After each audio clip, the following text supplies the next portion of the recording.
નમસ્કાર વિદ્યાર્થી મિત્રો, બોર્ડની પરીક્ષા બહુ ખૂબ જ સરસ રીતે ચાલી રહી છે. ઘણા બધા મિત્રો બહુ સરસ તૈયારી કરી અને પરીક્ષા આપી રહ્યા છે. પણ હવે આપણે પહોંચ્યા છીએ સ્ટેટિસ્ટિક આંકડા શાસ્ત્રના પેપરમાં. અને ઘણા બધા વિદ્યાર્થી મિત્રોને એક નાનો એવો પ્રશ્ન છે, સર એક તો રજા બિલકુલ નથી, થિયરીમાં કાંઈ નથી આવડતું, થિયરી કેવી રીતે લખવી એ ખબર નથી, કયા પ્રશ્નો થિયરીમાં તૈયાર કરવા એ ખબર નથી. એના માટે એક નાની એવી વાત કે હવે થિયરીમાં શું કરવું, તો એના માટે થઈને આ લેક્ચર લઈને તમારી સાથે. તો welcome to all of you on Vidyakul 12th commerce topper channel પર આપ સર્વે વિદ્યાર્થી મિત્રોને ફરીથી એક વખત આવકારીએ છીએ. અને અગત્યના થિયરી પ્રશ્નો, જેમાં ચેપ્ટર વાઇઝ પહેલા ચેપ્ટર સૂચકાંકમાં 4 અગત્યના પ્રશ્નો. પહેલો પ્રશ્ન છે સૂચક આંકની વ્યાખ્યા. 1 માર્ક્સમાં પૂછી શકે. એની બદલે જીવન નિર્વાહ ખર્ચના સૂચકાંકની વ્યાખ્યા. જીવન નિર્વાહ ખર્ચના સૂચકાંકની વ્યાખ્યા. ત્યાર પછી છે અચલ અને પરંપરિત આધારની રીતનો તફાવત. અચલ અને પરંપરિત આધારની રીતનો તફાવત. ત્યાર પછી સૂચકાંકના અગત્યના પરીક્ષણોના નામ, 2 નામ, સમય વિપર્યાસ અને પદ વિપર્યાસ. એટલે આ 4 પ્રશ્નો ચેપ્ટર 1 સૂચકાંકમાં તૈયાર કરવાના. વાત કરીએ ચેપ્ટર 2 સુરેખ સહસંબંધ. સુરેખ સહસંબંધમાં તમને 2 ગુણમાં પણ પ્રશ્નો પૂછી શકે, પણ સૌથી વધારે જો અત્યારે પૂછાવાની શક્યતા તો સુરેખ સહસંબંધની વ્યાખ્યા. સુરેખ સહસંબંધની વ્યાખ્યા.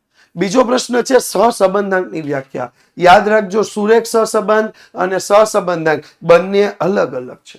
ત્યાર પછી સહસંબંધાંકની વ્યાખ્યા લખાઈ ગયું, પણ અહીંયા સહસંબંધાંકની વ્યાખ્યા નહીં મિત્રો, સહસંબંધાંકના ગુણધર્મ. સહસંબંધાંકના ગુણધર્મ. અને ત્યાર પછી 2 ગુણ માટે જો એક અગત્યનો પ્રશ્ન મારી દ્રષ્ટિએ હોય તો એ છે કાર્લ પિયર્સન રીતની ધારણાઓ. કાર્લ પિયર્સન રીતની ધારણા.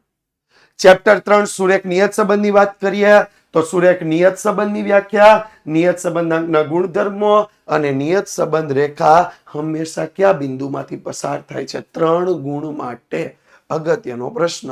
સાથે એમસીક્યુમાં આ પ્રશ્ન નિયત સંબંધ રેખા હંમેશા કયા બિંદુમાંથી પસાર થાય એ પૂછી શકે.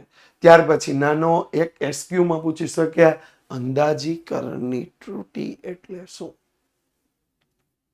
આગળ વાત કરીએ 4 ગુણ, ચોથું ચેપ્ટર, જે ચોથું ચેપ્ટર સામયિક શ્રેણી છે એમાં મોટા ભાગે 2 ગુણમાં 3 ગુણમાં થિયરી પ્રશ્નો, અને એના માટે થઈને એની જે મુખ્ય 3 રીત છે, ન્યૂનતમ વર્ગોની રીતની ગુણ મર્યાદા કમ્પ્લીટ કરો, આલેખની રીતની ગુણ મર્યાદા વાંચી લ્યો, ચલિત સરેરાશની રીતના પણ ગુણ અને મર્યાદા વાંચીને જવાનું છે. આ 3 જે મુખ્ય રીત છે એની ગુણ મર્યાદા કમ્પ્લીટ કરવાની. સામયિક શ્રેણીની વ્યાખ્યા, 2 વ્યાખ્યા છે, તમને યાદ રહી તમે લખી શકો. સામયિક શ્રેણીનું યોગનીય model, yt is equal to st plus ct plus rt plus tt. Yes, યોગનીય મોડેલ. અને મોસમી ઘટક પર ટૂંક નોંધ. Yes, that is a big. મોસમી ઘટક પર ટૂંક નોંધ. એટલે ન્યૂનતમ વર્ગોની રીતના ગુણ મર્યાદા, આલેખની રીતના ગુણ મર્યાદા, ચલિત સરેરાશની રીતના ગુણ મર્યાદા.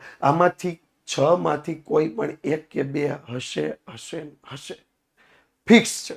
ત્યાર પછી સામયિક શ્રેણીની વ્યાખ્યા, સામયિક શ્રેણીનું યોગનીય મોડેલ અને મોસમી ઘટક પર ટૂંક નોંધ. હા, હજી એક પ્રશ્ન આવી શકે, સામયિક શ્રેણીનું પૃથ્થકરણ એટલે શું. ઓકે, યસ મિત્રો, તમારા માટે 4 અગત્યના સેશન. પહેલું ટોપ 10 આઈએમપી ક્વેશ્ચન્સ 6 માર્ચે સાંજે રાતે 8 વાગે. બીજું 7 માર્ચે સવારમાં 8 વાગે આઈએમપી ઓબ્જેક્ટિવ. અને 2 સ્પેશિયલ ક્લાસ 6 માર્ચે રાતે 9 વાગે ભવિષ્યવાણી, 7 માર્ચે સવારે 4 વાગે સૂર્યોદય. 6 માર્ચે 8 વાગે આ ટોપ 10 ક્વેશ્ચન્સ, રાતે 9 વાગે ભવિષ્યવાણી, સવારે 8 વાગે, 7 માર્ચે સવારે 4 વાગે સૂર્યોદય, 8 વાગે આઈએમપી ઓબ્જેક્ટિવ. અને આ દરેક સેશન ઉપલબ્ધ ક્યાં છે? વિદ્યાકુલ ગુજરાતી કોમર્સ ચેનલ પર. વિદ્યાકુલ ગુજરાતી કોમર્સ ચેનલ પર લાઈવ. ઓકે, આગળ વાત કરીએ ચેપ્ટર 1 સંભાવના પાર્ટ 2 માં તો યાદચ્છિક પ્રયોગ અને યાદચ્છિક પ્રયોગના લક્ષણો, ઘટનાઓની વ્યાખ્યા અને વેન આકૃતિ સાથે પૂછાય તો પૂરક ઘટના, છેદ ઘટના, યોગ ઘટના, પરસ્પર નિવારક ઘટના અને તફાવત ઘટના. આટલી ઘટનાઓ તૈયાર કરવાની છે. આગળ સમસંભાવી ઘટના, સમસંભાવી અને છેલ્લું છે શરતી ઘટના.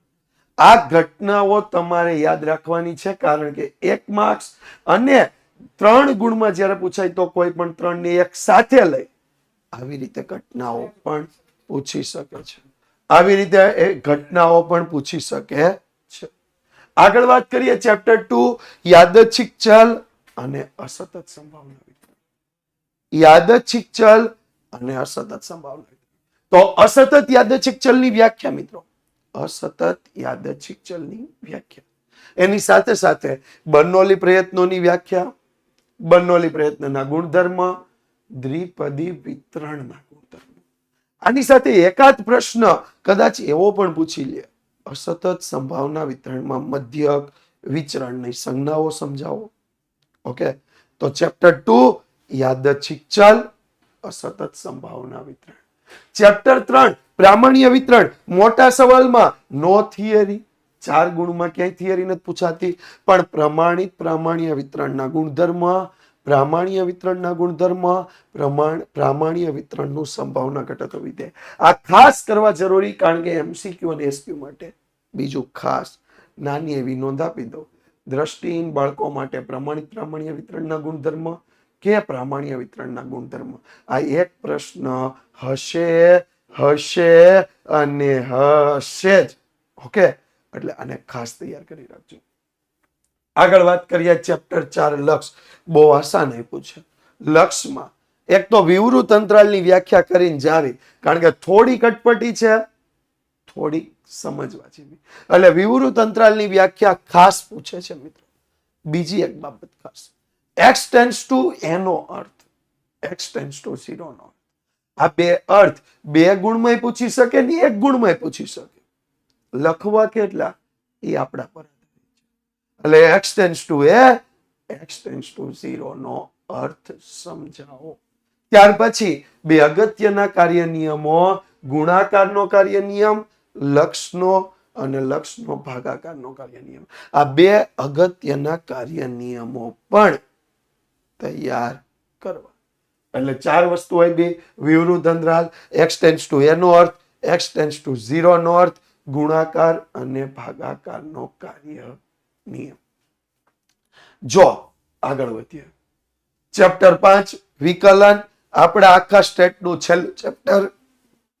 તો એમાં વિકલિત એટલે શું, બરાબર, વિકલિત એટલે શું.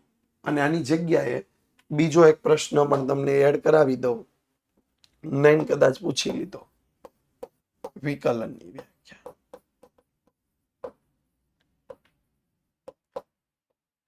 વિકલિત અથવા વિકલન બે માંથી એક આવશે, બે નહીં આવી શકે. બીજું દ્વિતીય વિકલિત એટલે શું. આ બધા એસક્યુ ના નાના નાના પ્રશ્નો. દ્વિતીય વિકલિત એટલે શું. પછી વિકલનના કાર્ય નિયમો, સ્થિર બિંદુઓ એટલે શું. સ્થિર બિંદુઓ જે કિંમતો એ વિધેયની મહત્તમ કે ન્યૂનતમ કિંમત મળે એ બિંદુઓને, એ કિંમતોને વિધેયના સ્થિર બિંદુઓ કહે છે. માંગની મૂલ્ય સાપેક્ષતા 2 ગુણ માટે પૂછે, વ્યાખ્યા પણ લખવાની, એનો અર્થ પણ સમજાવવાનો. ઓકે, તો આટલી અગત્યની થિયરી. તો આ થિયરી બાદ wish you all the best. ખૂબ જ સરસ રીતે તૈયારી કરજો, બેસ્ટ રીતે એક્ઝામ આપજો અને બહુ સારું રિઝલ્ટ આવે એવી શુભેચ્છાઓ. Thank you.